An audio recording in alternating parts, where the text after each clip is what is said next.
ඌවනකම් මක්කලේ නෑ මචන් වැරදුන පොඩ්ඩක් දන්න දෙති දෙමලනුත් නෙවෙයි ඉංග්‍රීසියනුත් නෙවෙයි අදේ දන් සිරාම කොමික් සහ මූවි කතා අපේ සරල සිංහලෙන් මරන් එන්න ඔන්න ඔයාලගේ සිනිමචන් ආවා.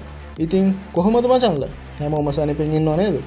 ඔයාලා දන්නවනේ මේ ජූලි 31 වෙනිදා අපේ හැමෝගෙම ප්‍රියතම මගුල වීරයාගේ ඒ කියන්නේ ස්පයිඩර්මෑන්ගේ අලුත්ම ෆිල්ම් එක Spider-Man brand New day release වෙනවා කියලා. අන්න ඒ නිසාම මට හිතුණා මගේ පළවෙනි වීඩියෝ එකෙන්ම අපේ ස්පයිඩි ගැන කතා කරන්න.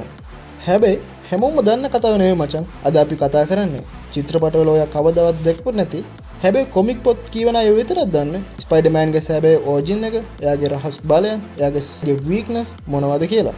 ඇත්තටම විකිරණශීලී රේඩියෝඇක්ටිව් මකුලේ කාලා පිටපාකට සුපිරි බලයක් හම්බුන කතාව හැමෝම දන්නවනේ. හැබැයි මචං මාවල් එකේ ස්ටැන්ලි සීයා සහ ස්ටීව් ඩිට්කෝ මේ කැරක්ටර් එක 1962 දී ඇමේසින් ෆැන්ටසි කොමික් එකෙන් හැදුවේ ඇයි කියලා දන්නවද? එතකන් හිටපු සුපර් හීරෝස්ලා සේරම එක්ක ලොකු සල්ලිකාරයෝ නැත්තම් පිටසක්වලින් ආපු දෙවිවරු. හැබැයි ස්ටැන්ලිට ඕන වුණා අපි වගේම සල්ලි ප්‍රශ්න, කුලී ප්‍රශ්න, ආදර ප්‍රශ්න තියෙන සාමාන්‍ය මිඩල් ක්ලාස් ටීනේජ් කොල්ලෙක්ව සුපිරිවීරයෙක් කරන්න. ඒ කාලේ ප්‍රකාශකයෝ කිව්වලු මකුලුවන්ට මිනිස්සු අකමැති නිසා මේක ෆේල් වෙයි කියලා. හැබැයි රෙස්ට් ඉන් හිස්ටරි අන්තිමට ලෝකෙම හොල්ලපු කැරක්ටර් එකක් උනේ අපේ මකුළු වීරයා තමයි. ඒ වගේම ගොඩක් අය නොදන්න රහසක් තමයි පීටර් පාකර්ගේ දෙමාපියන් කවුද කියන එක. ගොඩක් අය හිතන්නේ පීටර් කියන්නේ අනාතුන නිකම් කොල්ලෙක් කියලා. හැබැයි කොමික්ස් වල හැටියට පීටර්ගේ තාත්තා රිචඩ් පාකර් සහ අම්මා මේරි පාකර් කියන්නේ CIA එකේ රහස් ඒජන්සිවරු, සීක්‍රට් ඒජන්ට්ස්ලා. එයාලා රෙඩ් ස්කල් එක්ක කරපු රහස් මෙහෙමකදී තමයි ගුවන් අනතුරකින් මෙයා යන්නේ. තවත් වැදගත් ප්‍රශ්නයක් තමයි ස්පයිඩර්මෑන් කියන්නේ එක්ස්මෑන්ලා වගේ මියුටන්ට් කෙනෙක්ද කියන එක. නෑ මචං. එයා මියුටන්ට් කෙනෙක් නෙවෙයි. එයා මියුටේට් වෙච්ච කෙනෙක්. ඒ කියන්නේ ඉපදෙද්දිම බලෙන් තිබුණේ නැහැ. මකුලුවා කාපු නිසා තමයි එයාගේ DNA වෙනස් වුනේ. දැන් අපි බලයන් ගැන ගැඹුරටම බැලුවොත් බීත් දිගේ යන එකයි සුපිරි ශක්තියයි විතරක් නෙවෙයි මචං තියෙන්නේ. ස්පයිඩීගේ ලොකුම පවර් එක තමයි ස්පයිඩර් සෙන්ස් එක.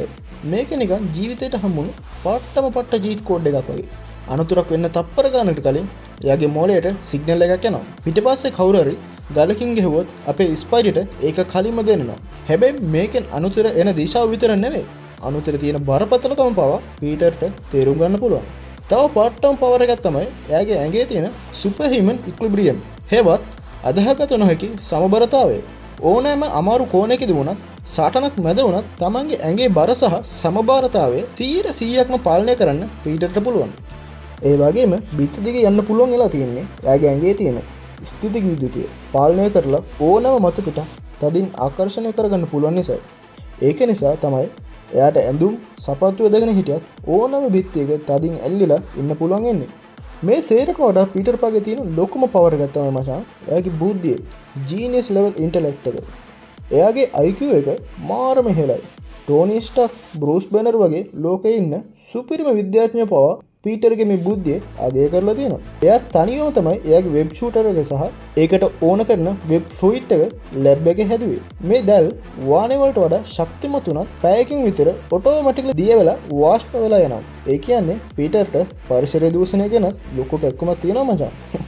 ඒ වගේම එයාගේ ඇඟේ තියෙන හීලින් ෆැක්ටර් එක නිසා ලොකු තුවාලයක් වුණත් ඇටකටු කැඩුනත් පැය ගානකින් නැතත් දවසක් ඇතුළත හොඳ කරගන්න පුළුවන්. හැබැයි මචං මෙච්චර බලගත්තු ස්පයිඩර්මෑන්ව ලේසියෙම පරද්දන්න පුළුවන් රහස් දුර්වලකම් වීක්නස් මොනවද කියලා ඔයා දන්නවද? පළවෙනි එක තමයි ඉතික්ලොරයිඩ්. මේක කොමික්ස් වල තියෙන රසායනික කොම්බිනේෂන් එකක්. මේක ස්පයිඩර්මෑන්ගේ ඇඟේ වැදුනොත් එයාගේ සුපිරි බලෙන් සේරම නැති වෙලා නිකන් සාමාන්‍ය මිනිහෙක් වෙලා දුර්වල වෙනවා. එයාගේ හතුරු වගේම ස්පයිඩර් ස්ලේයර් රොබෝල හදපු අයත් පීටර්ට විරුද්ධව මේක පාවිච්චි කරනවා. දෙවන ලොකුම දුර්වලකම තමයි මානසික ආතතිය, මෙන්ටල් ස්ට්‍රෙස් එක. පීටර් පාකර් කියන්නේ හැමතිස්සෙම ප්‍රශ්නමද ජීවත් වෙන අසරණ කොල්ලෙක්නේ. ඉතින් එයා සීමාවට වඩා ස්ට්‍රෙස් වුණොත් එයාගේ ඇඟේ තියෙන බලයන් ඔටෝමැටිකලි ෂට් ඩවුන් වෙනවා. ඔයාලට මතකද ටෝබිගේ ස්පයිඩර්මෑන් 2 මූවි එකේ එයාට දැල් වෙද ගන්න බැරුව බිමට වැටෙන්නේ අන්න ඒ නිසා. තුන්වෙනි එක තමයි ස්පයිඩර් සෙන්ස් එක අවුල් කරන්න පුළුවන් ශබ්ද සහ විශේෂ තරංග, ඇන්ටි ස්පයිඩර් ෆ්‍රීකවෙන්සිස්.